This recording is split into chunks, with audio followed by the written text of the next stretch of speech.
Mimosa, these bars in the holster. Pouring up a drink, put my name on the poster. Women who can rap make you come a little closer. Step out the whip, drop a tip to my chauffeur. New guest on my list. Champagne spot my hips. It's time to get lit. Y'all know what it is. It's time for rap, and mimosas. Woo! Yay! We are back with Rap and Mimosas, and I'm super excited for the guest that we have today. Her second time with me on the show. We have the sex therapist, Jen, here. Yeah. Excited to be back. Yay. Thank you so much for agreeing to put in the time to come and visit today. And I'm super excited because we're going to talk about one of everyone's favorite subjects, most of the time, at least, right? Sex. Let's talk about sex, baby. But for those who don't know, for those who don't know what a sex therapist is, or they didn't see my last episode with you, can you introduce yourself and who you are, what a sex therapist is, what you do? Yeah. So my name is Jennifer Smith, and I am a sex therapist, marriage and family, and mental health therapist. I currently reside in practice in Alexandria, Virginia. So a sex therapist is really like a big umbrella, like sex therapy, but underneath that umbrella, we work with all different types of sex-related issues, gender-related issues, intimacy issues, and even communication issues that maybe sometimes are a barrier for people actually being intimate. So yeah, we work with all different types of people. And I think that a lot of people get hung up of, oh, if I'm going to see a sex therapist, then I must be, sex might be broken for me, or like it's a barrier for me. But it's like, sometimes you just need that extra, you need someone that's non-biased to kind of talk it out with, so that you can figure out, all right, what am I doing, or what do I want to be doing with my partner, or even how to explore something within myself. I just need someone to talk it out with, and that's okay. So I see all different types of people for a lot of different reasons, but yeah, I'm just glad when people are ready to come to my office and talk about these really intimate things. Well, listen, I think I might need a sex therapist myself. I'm probably being dramatic. I'm going through I was dating someone, and we're no longer dating at this moment in time. Oh. And yeah, but like everything, I just feel like I'm asexual. Like I can't imagine, the next time I'm gonna feel sexually attracted to someone or anything like that. And I was telling my cousin, I'm like, girl, I feel asexual right now. I don't feel, and maybe asexual isn't the right word because I'm still attracted to myself, but right. The idea of pleasure with someone else is almost like, you have to go through this, like, I need to redefine what pleasure is all over again kind of thing. And I feel like I'm just like, dang, I gotta find new dick at some point. Right. And I think that's where like the psychological part, right? Like it's just like, oh, that's so much work and I don't want to think about it. But like you have to, like really think about yourself, right? Just be taking care of yourself and giving yourself time. Anytime you get out of a relationship, you need that reset time, to just like get in sync with who you are separate from this person, which is great. I like that space a lot because one, you're different now. You've learned something different about yourself and about what you're looking for in a partner. But we have to take that time to like really absorb it, nurture it, and then move forward. So I actually like that space a lot. Not that I like breaking up with people, but I like the space that comes from it because I know that I'm about to grow and I'm going to be better than what I was even before that situation. Absolutely. So I guess that leads to my first question. What is pleasure to you? Ooh, that's a good question. Pleasure to me is when you can really feel free in any desires. Yeah. And that could be anything, like a pleasure, not just sexually, like in life for me is when you can just feel free and really enjoy it and just like really absorb each moment. That's like pleasure to me because I want that in not just my sexual relationships. I want that when I eat something. I want that in an event that I go to. Like I want it to be a pleasurable experience, like I want to feel free. I want to feel good. I want to feel safe. So yeah, that's what pleasure means to me. You know, I had a really good experience recently. I've been so much more like nature focused in the past few months, the past few years, but even more so, like more and more. I have, like, last time we spoke, I was still in the process of like cleaning up the house that I was Mm-hmm. moving into. Now I'm settled, or more settled into the house, and we have this big backyard, and I have a hammock. And like for me, sometimes I'm overwhelmed. Like before we did this interview, I was feeling anxious. I was like, you know what, let me just go outside. And I just laid my yoga mat on the ground. I just watched the clouds and listened to a meditation. Then I got into my hammock and just sat there, you know, with the sun like kind of beaming up. Remember we talked about letting the Yeah, sun hit masturbating the in a boom boom? sunbeam. What, man? I've done it now. I didn't masturbate. I just let the sun Yeah, shine on my bare vagina. And when I tell you, it felt so great. One, the sun just has natural just healing energy, right. right? But to allow the sun to just, like, I don't know, almost like it was just smiling at me and caressing my poom poom. And I was just like, what is going on? You know, look at nature. Nature. Yes. Yeah. And it wasn't like I touched myself or anything. It just felt good. And then I had one foot hanging off the hammock, just touching the grass a little bit. And I Yes. was like, oh my gosh, leave Mm-hmm. me here. Like, this should be my job, to just come and bask with my vagina in the sun and one foot on the ground. Like, so the idea of like finding pleasure Yeah. in anything and everything is so just, it's a beautiful feeling. Like once you Mm-hmm. start to be able to find pleasure in all, even the simplest things, it's such a beautiful state to be in, right? um but lately, you know, I have, you sometimes you have to work hard to Yeah. Yep. find that pleasure. What are things that you think stops people from being able to find their pleasure?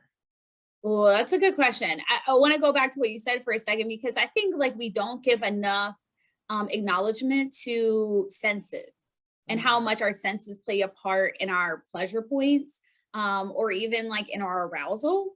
Because senses like feel, touch, sight, smell, like all those play a big part in how we get aroused. And I don't think people like pay attention enough to that. So I love that you were able to say like the sun, the feel of it, and then the feel of the grass, like that did it for you. You know what I mean? So I love that. But what stops me, the question was what stops me from being pleasured? I guess what stops you, or what do you feel, or what have you found to be a reason that other people might be struggling to find pleasure, not just sexual pleasure, but Mm-hmm. pleasure in its In general. entirety? Two things I would say. The first one is stress. Stress can be a great barrier for people to really find pleasure in anything because they're so distracted or overwhelmed by stress. And that, you know, that's for most people. We've been in a pandemic a long time now, and there's been a lot of loss, and just on top of everyday stressors, right? So I think that's a big reason why people can't find pleasure, or have a hard time finding pleasure. I think the second reason is people are just not open. There's a lot of different things that could pleasure people, but they're not often open enough to get out of what's in their comfort zone. Like you have to be willing to add some new things in there to get some variety, try some different things to see what else might pleasure you. So that I think that what you said, it doesn't feel like you have to work harder at it. You just need to add some variety in there sometimes. And that's Mm-hmm. enough to change it up for you. But I find a lot of people are just not open. They're like, well, this has been working for me for like 5 years. And I'm like, yeah, but you've changed, your body's changed, your Yeah. desires changed. Like you gotta switch it up. You gotta add some new things in there, some new tools, to make sure that you can continue to move forward. I absolutely agree. I started to think to myself, this was last week, I fasted last week. Hmm. And one thing that came to me was like, there's certain things on your bucket list, LaShondra, that you have not done yet. And it's not always extreme things. Like there's certain things that's going on right now that's frustrating. And I was like, okay, I need to change my mindset from because I lack, I can't do blank. Because I lack blank, I can't do blank, right? And change it to, well, what can I do, right? What's something I've been wanting to do, but have not taken the time to do? So, for instance, like I signed up to do some community service in nature.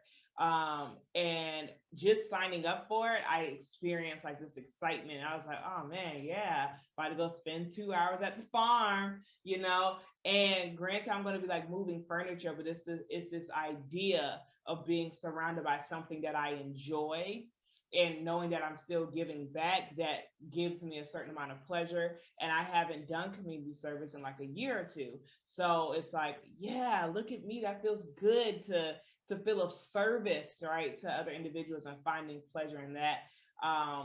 Especially being that I was in such a stressed state last week, it was like, how can I alleviate this stress? Because sometimes we don't have control, right? And this leads into like the mental aspect of and the spiritual aspect of our sexuality, right? Mm-hmm. Like we don't have control always of what's going on around us. And the only thing we can control is how we adapt to it. And how Absolutely. we adapt to it has such a strong effect on how we feel, how we see ourselves, how we're interacting with other people, which of course can affect us sexually, or even how we're relating to what we're seeing in the world. Like, you know, sometimes I have to, like, I wasn't really on social media too much last week. Mm-hmm. And even now I'm very mindful. I'm like, I'm not in a space where I really want to scroll. So I kind of just I go to my favorites. And those are the people who I scroll through because I know I normally love their content. And it just makes it a lot easier to continue to uplift myself from a stressful state, nature, and just protection of what's around me. Mm-hmm. I want to ask you, did you see the pleasure, what is it, Principles of Pleasure on Netflix? I have not watched it yet. Okay. So Let's check it out. It's 3-part. I watched 2 of the 3. Okay. And I'm learning some things here. I was like, they should have had Jen on the show. I was like waiting for you to pop up. So one, I learned that the G spot is actually a myth. Like it's not an actual thing that's just sitting there. It's like how did they explain it? Maybe you can explain it better for the people because I know I'm about to butcher this whole thing up. How is the G spot a myth?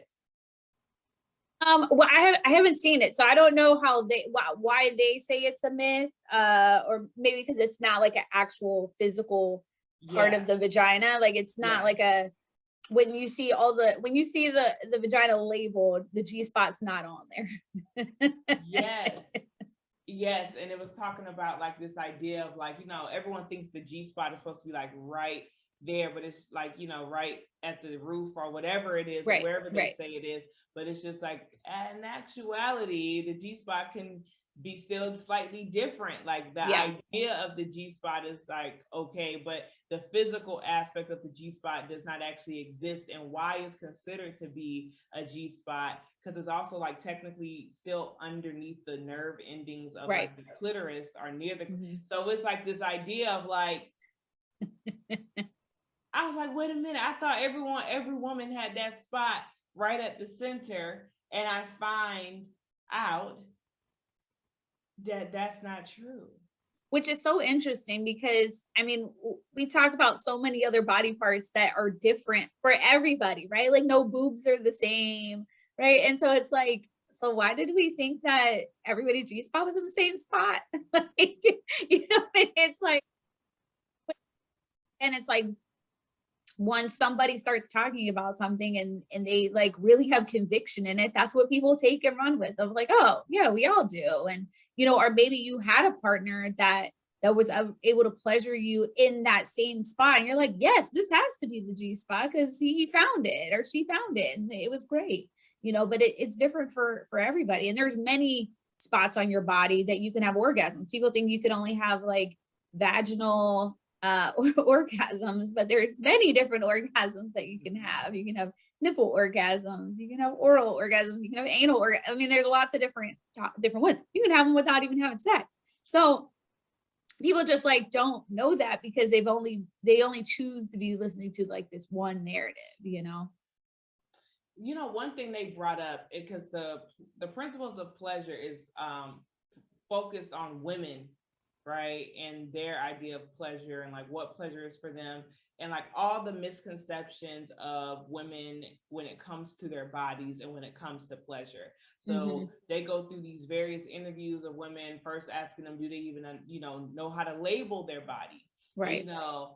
Understanding. And I was asking myself, like, do I know? And I feel like I have a pretty good, like, I know the labia minora and majora, and I know that the whole thing that we call the vagina is the vulva, and the clitoral hood and the urethra. Like, I was like, I feel pretty good about what I do know, right? But it's this idea, like they ask, like some women have never looked at their vaginas. No.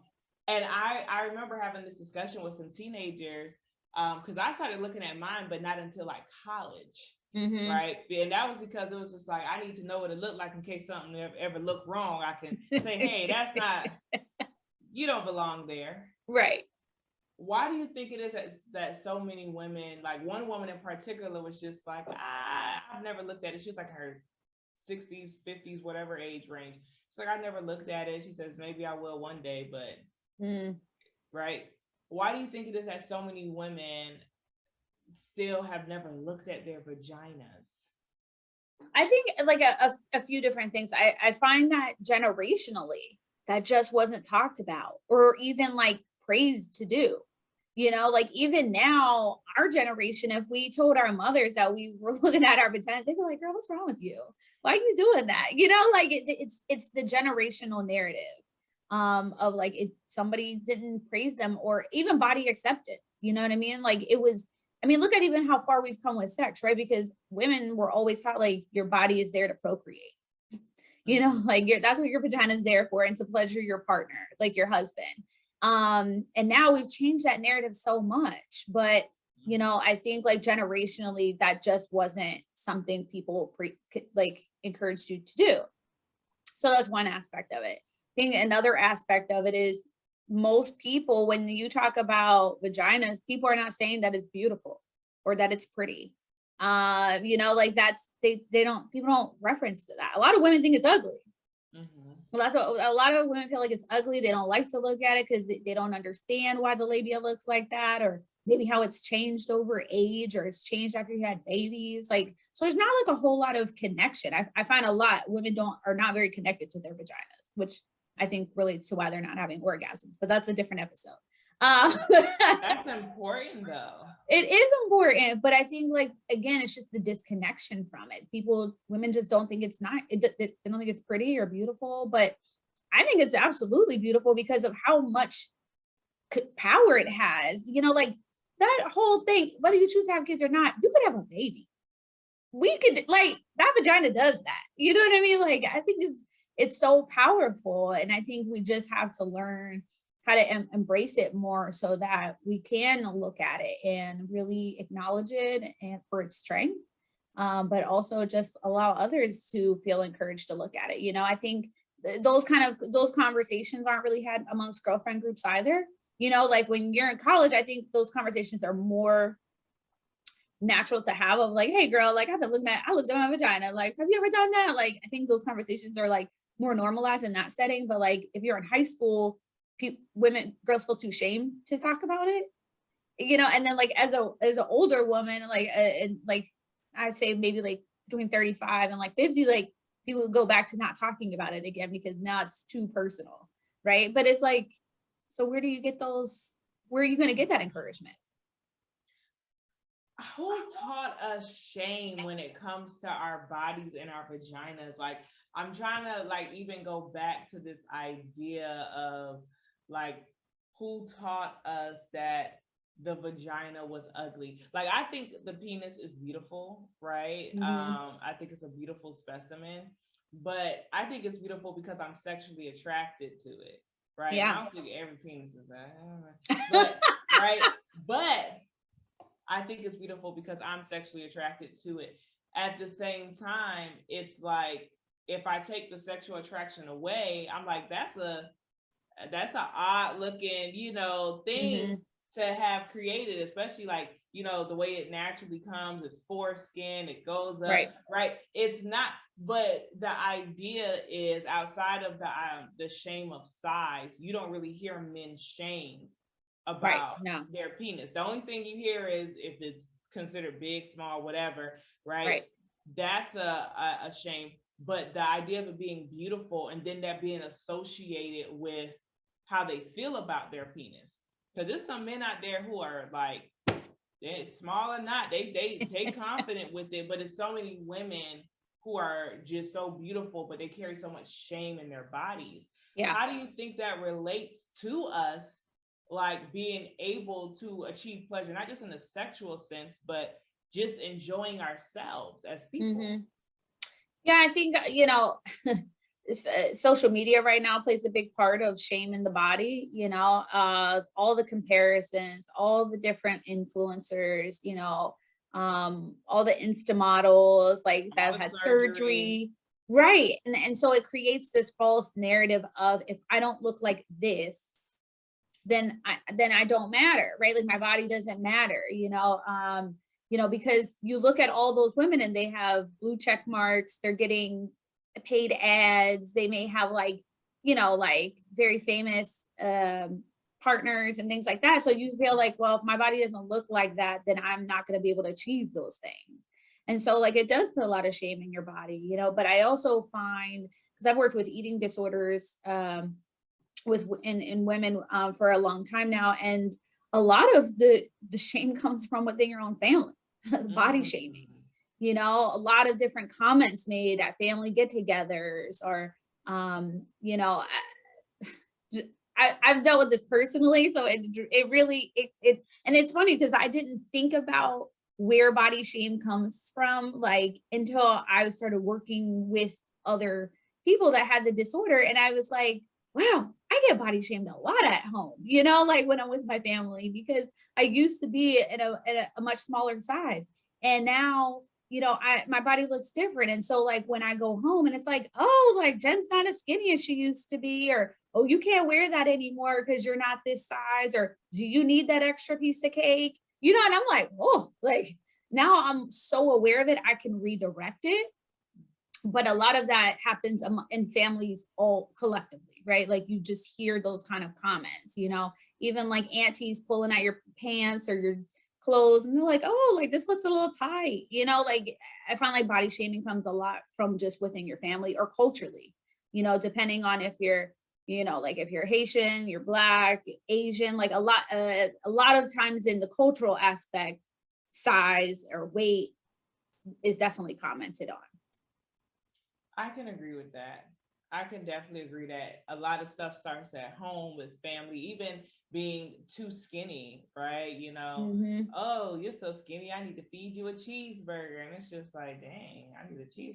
Like I eat, you ain't got to do it like that, you know, right? It's like a different shame, or like feeling like your butt isn't big enough or your breasts aren't like it's I saw something on social media. It was talking about like how social media is going to attack no matter what. If someone's super skinny and it has a natural body, that becomes a reason to attack.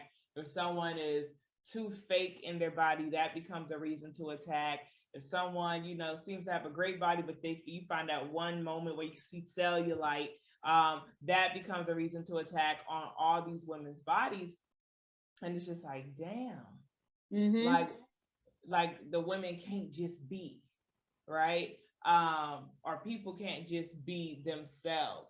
But I was trying to think when I was watching the Principles of Pleasure of like, where does the narrative of the vagina being ugly come from?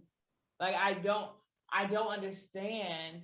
I know all vaginas look different, right? But I don't understand this narrative of the vagina being considered ugly to the point where you can't look at it, or if you do see your vagina, you're like, ew. Like I can't imagine looking at something that's a permanent fixture on my body every single day, right? And being like, ew. You know, and I talked to my vagina in the mirror this morning. I was like, hey girl, good morning. I took a mirror. Good morning, beautiful. We're gonna have a great day today. I'm sorry. You know, sometimes I apologize to her, you know, for, you know, things that I'm like, oh, we shouldn't have did that, girl. You know, like, you know, or we, you know, I'm sorry. I should have listened. Like, he was Right. not the right person to, I shouldn't have let him touch you, or I shouldn't have let him come even so close to think that he could, whatever it might be. Right. Right. So it's like this idea of like, I was trying to bond with my Yeah. body. I talk to my body and within itself, because I'm like, my body takes care of me. I'm a spirit within this body.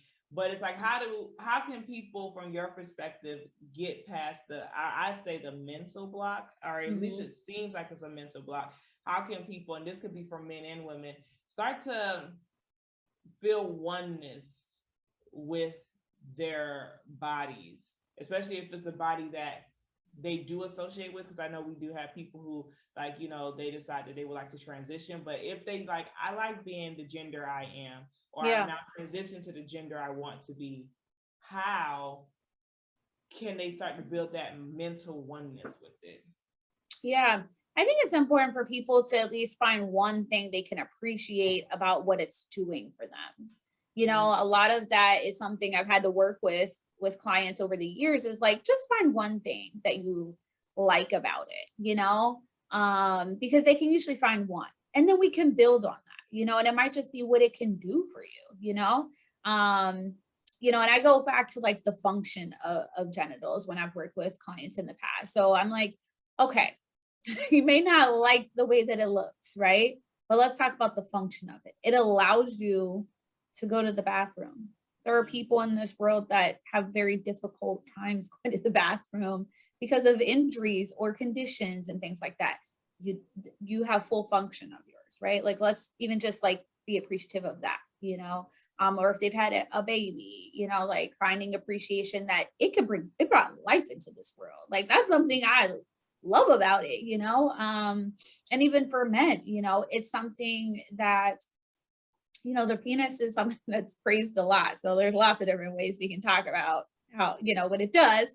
But just even, being thankful that it does identify them as male, and they feel good about that, and they like being a man. And, so like taking it back to like, with who they are, and really embracing that. So I really try to help people find at least one thing, because we can all find one thing. I mean, try not to focus so much on what we don't like, because that's going to be there, but we're working on trying to bring some of that over to what we like about it. And if we don't at least get to the place where we like about it, we need to at least learn how to respect it. Absolutely. I 100% agree with that. For me, I think appreciation has grown. One, as I've been able to say, like, oh, my body's healthy. Like, look how my body like takes care of me. I'm able-bodied, and showing gratitude in that way. I'm showing gratitude like by working out, or trying to be considerate of what I put inside of my body, as far as, well, really anything, food. Like having sex with some, like, all those things matter. As I've gotten older, right, and my birthday is next weekend, and I keep thinking and reflecting on like this idea of like how important the mind is for everything. The mind and the spirit play a huge part. And when I think about sex, it's such a huge part. I have an ex that I was dating at one point, and I remember I would be frustrated or upset with him about something where we could have just argued, but he'll still try to reach over and like touch me, or like initiate. I'm just like, I'm not in a sexual mood. I would say that I'm not in a sexual mood. And he would say, well, I feel like sex is separate. Like, sex has nothing to do with us arguing, and I should be able to have sex when I want to have sex. Like, you shouldn't be telling me no. And I was like, who am I dating? Right. That feels so entitled to my body whenever they want to, but also this idea that he doesn't understand that he has not reached my mental again yet. Right. Like, you just said whatever you just said, we just said whatever we just said, we're upset, we're still around each other, but my mind, even though I'm physically present, my mind is like shut down right now. Yeah. What are, like, so when we get into like relationships with other people, what are things that you think are super important when it comes to, one, romancing, right, each other, but also like important when it comes to sex with other people in general. Yeah, I think it's important to have some uncomfortable conversations, regarding the topic. A lot of times people don't talk about like what their love languages are, which I think is a big part of how you actually start engaging with someone, and that usually leads to them being more aroused or just feeling more desired when you know what their love languages are. So I think like that's a big one that people should talk about early on. But I think women oftentimes, when I've worked with them, they don't want to ask a guy what he likes, because they really don't. They're afraid to know sometimes, because they're like, if that's what he likes, I may not want to do it. So but I do encourage people to ask those questions, like, well, what do you like?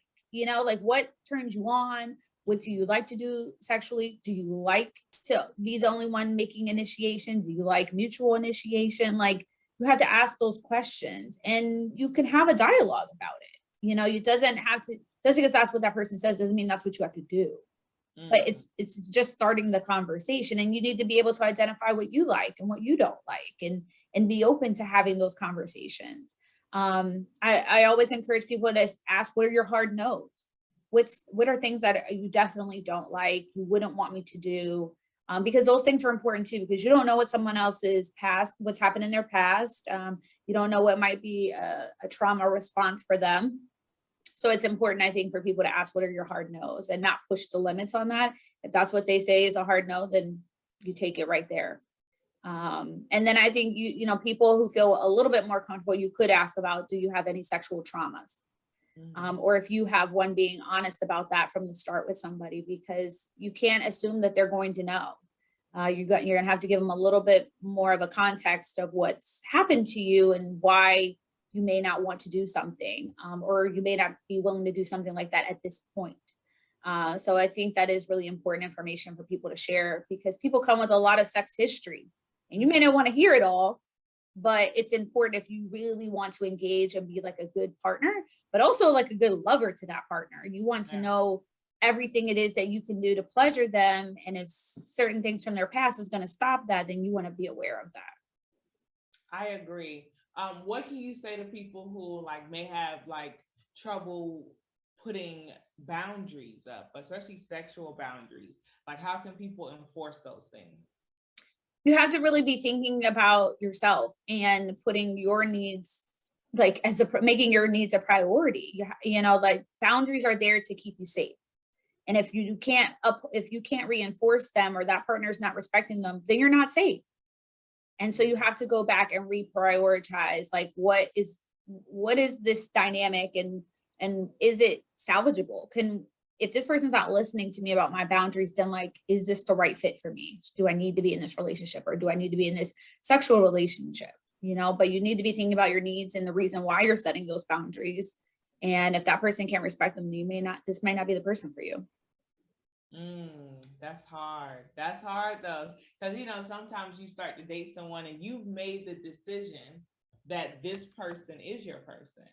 Right? Like, sometimes we get into scenarios and it's like, I like them, so they have to work. And it's just like, before you like them too much, make sure you have conversations about your boundaries, and that you observe their actions in regards to your boundaries, likes, dislikes, and vice versa also, because you want to make sure that you're a respectful partner to them, and that you're observing whatever their boundaries might be, or just saying like, okay, maybe we don't mesh, because things that are boundaries for you are like I must haves for me, whatever that might be, and that's okay too. Learning to be okay with that. Now I want to jump, since we're going deeper into the relationship aspect, I want to talk about toys. Okay. Right? Because there's a toy I want to try. Okay. I really want to try the panty toy, or the toy where you put your partner has the yes. Okay. First of all, so I'm happy that you have it. See, it was alignment. Okay, in that regard. So I really want to try this toy. I have not tried it as of yet. And maybe with whenever I, decide to venture into the world of dating again, that will be a toy I want to try. So can you explain the toy I'm talking about, how it works? Show the people. Yeah, so there are many different toys that are like vibrating panty toys. This one is actually made by Satisfier. And they kind of redid this toy so that way this small pink part comes off. So it's a magnet. So it actually helps hold it in place with the panties you have on better. Because I think a lot of times I have multiple different types of vibrators that go in the panties, and like they move around a lot, especially if you don't have like some tight fitting underwear, you know what I mean? Like this is not going to stay in a thong, you know? So like so I'm glad that they put the magnet on there and it just helps hold it in place even better. So this is made by Satisfier. It's very soft, silicone base. And so you wear it like this. So this part goes like you can move it around. So like this could be like right up against your clit, fully in the front, or maybe you have it right underneath. Or you know, if you want to take this part off and put this inside, you could do that as well. So it's very, very nice. Aesthetically, it's really pretty. I really like it. It's very sleek. And then it comes with a remote. And it also is Bluetooth capable. So Satisfier has an app for a lot of their toys actually, and it links right up.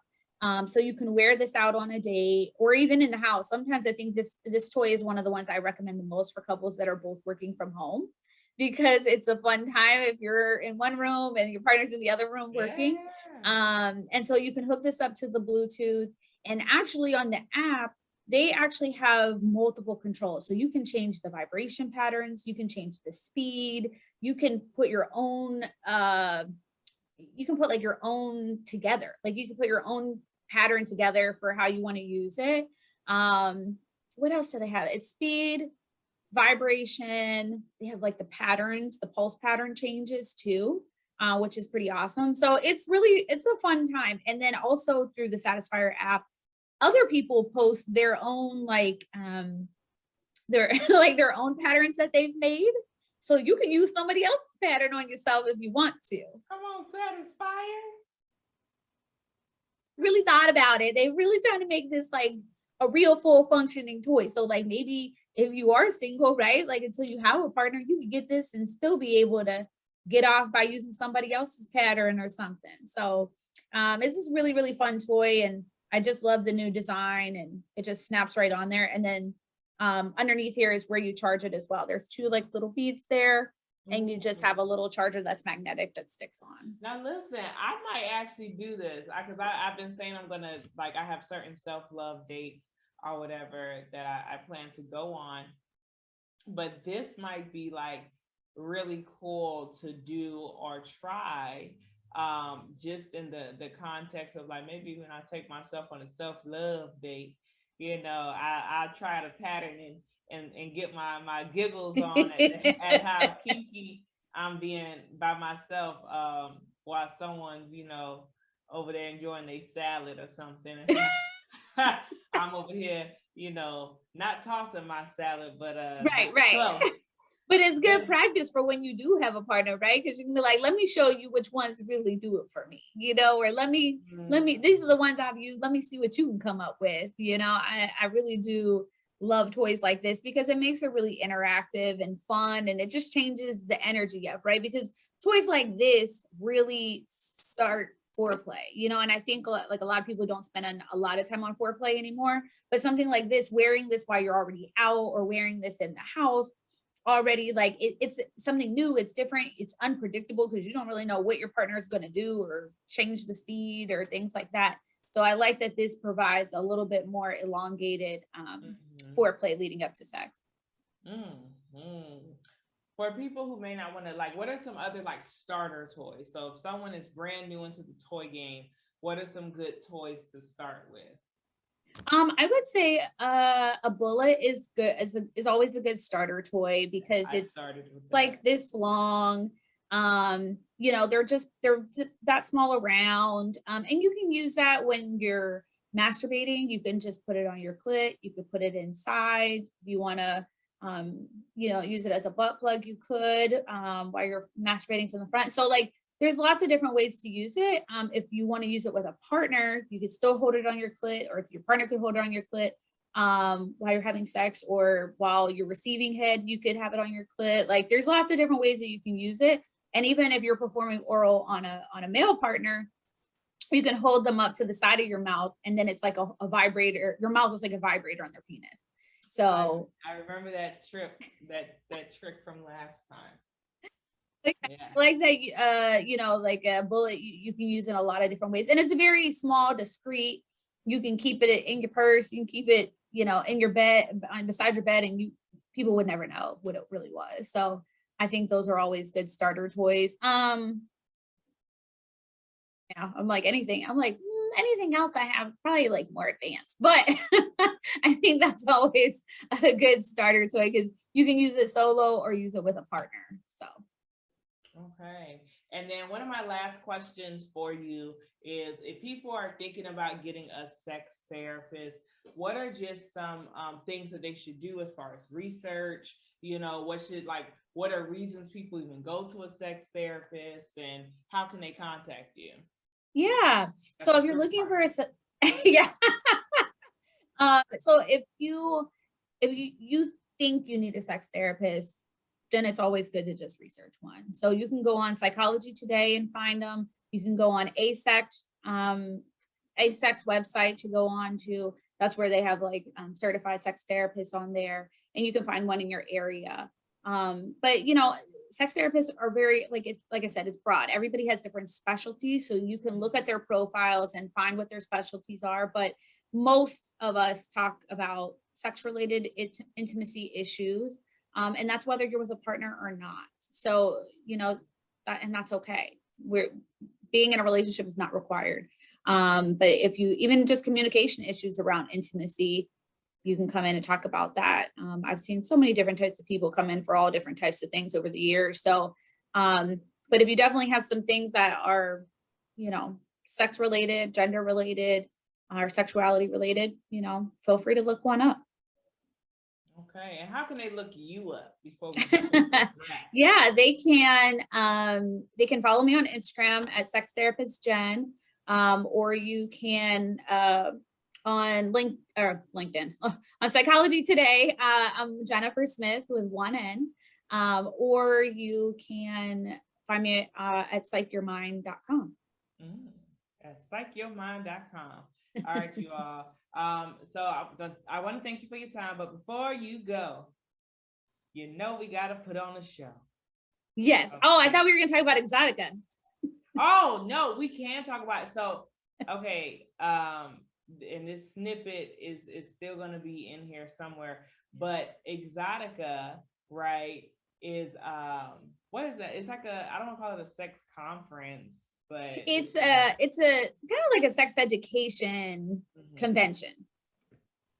And sex education is pretty broad because there's lots of different facets of sex involved in Exotica. It travels. I think it goes to like 5 or 6 different cities now. It'll be coming to Miami sometime in the fall, but it goes to Chicago, now DC, which I'm excited about, New Jersey, Denver, and Miami. So there are lots of different things there. There are porn stars there. There are cam models there. There are some of your favorite sex workers are there. Sex therapists, sex educators. They had a show stage, and I got pulled up there and got a lap dance. Yeah, the men. I want to say the male strippers, I guess. But they was pulling women on stage. I was like, pick me, and they picked me and pulled me on up. Gave me a lap dance. And that was interesting. There was a lady also who did a show, and she kind of was playing with knives and things. Oh yeah, knife play. I was like, oh, because I think she stapled something to her, and I was like, wow, I did not know. And then they had a whole BDSM showroom for all the different types of products at that time. They had random poles that I kept spinning on. um, throughout the conference. I just kept spinning and dancing. And then they also had the a lot of different people selling sex toys, but they also Yeah. definitely had porn stars who had like they all had a display of like their Mm-hmm. work. I was like, y'all Yeah. better go ahead and show off y'all work, you know, selling their DVDs. And I know I saw on your story from the more recent one that they had these the sex dolls, but the sex dolls look Yeah. so real. Yes. They move Yes. their hips and stuff now. Yeah, it's interesting. So Exotica is the first place I ever saw sex dolls, and that was a few years ago in New Jersey. And the dolls have definitely become way more advanced. The ones that I just saw at the DC convention, I mean, yeah, they like move their hips now. They're throwing that ass back. Like they felt more real. And even their aesthetics looked more real, like the hair, and like now they have like fingernails and toenails. And I was like, wow, this is so advanced. And even the inside. Yeah, like even the inside, like, you know, I'm feeling around. I want to know what it all feels like. And, you know, inside the vagina feels super real, and they already come pre-lubricated now. So like, it's like so advanced of what it was just even a few years ago. So it's really interesting. And even the cost of them are not as expensive as they used to be. You know, like a full size doll now, you get the cheapest one is like 1,500. And that's like pretty good, because a few years ago those dolls were like $3,000. So now they're, you know, they're coming out, and now they're like different nationalities and different sizes. And so it's really interesting how far the dolls have come. But I really do recommend Exotica for people that are, you know, open and interested in learning about new things, because like there is something for everybody there. You know, like if you want to learn about something or see it or try it, like it's there to actually help you just kind of expand your knowledge and really learn more. So I'm really excited about Exotica. I used to teach a blowjob class at Exotica. And so I haven't done that in a few years, but I still go because I still enjoy it, and I still like to learn too. There's still plenty of things out there that I haven't tried or that I don't know more about. So I still like to go and explore. Yeah, I'm definitely gonna be at the next one. I think I'll make sure I'll post like I'm like, guys, Exotica's here. It's time. I might even do like a vlog, because I just think it's really something fun to do, whether you're going by yourself or you're going with your girls. Yeah. You know, of course, some people also can go with your partner. I Right. think it's a good experience all around on like literally just going, and it's just fun. Is everyone there? And it's not like it's a nice vibe. Everyone's just like walking around Happy. like happy, just talking. Sometimes the conversation will be about, oh, how you doing? I'm good. How's your day going? You know, regular conversations happen at Exotica too, but definitely a bunch of like sex questions or sex, like, but it's great. I thoroughly enjoyed my time. I went back in 2019, so 2022, I'm back. All right. Okay, before we go, Okay. I want to make sure that we drop these bars. Are you ready? I'm not ready. Yes, you are. Oh, Definitely not my strong suit. Are you gonna actually do a little temp of a rap today? I don't think so. Oh, come on. Okay. We talking and we rapping about sex. It's me and gender therapist. You know she do it the best. We rapping, we trapping, we always keep it rapping, and we sipping on these drinks. Oh man, I finished mine. Hey, Jen, you got to sip on yours. As we talking about that pressure that we put on doors. I mean, we walking in the room and they love the way it look. I don't even know what I said, but that's the purpose.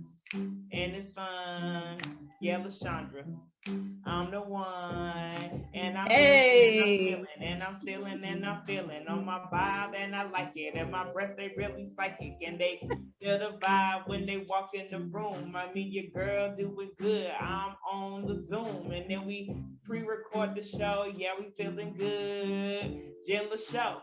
Thank you. Keep it good. That was great. That was great. Don't lie to me. A real rapper out here. I wish. All right. Well, I thank you as always for coming on the show. Thank you so much. You're welcome. welcome. End this out like this. up a drink, put my name on the poster. Women who can rap, make you come a little closer. Step out the whip, drop a tip to my chauffeur. New guest on my list, champagne's by my hips. It's time to get lit. Y'all know what it is. It's time to rap and mimosas. Thank you all for tuning in.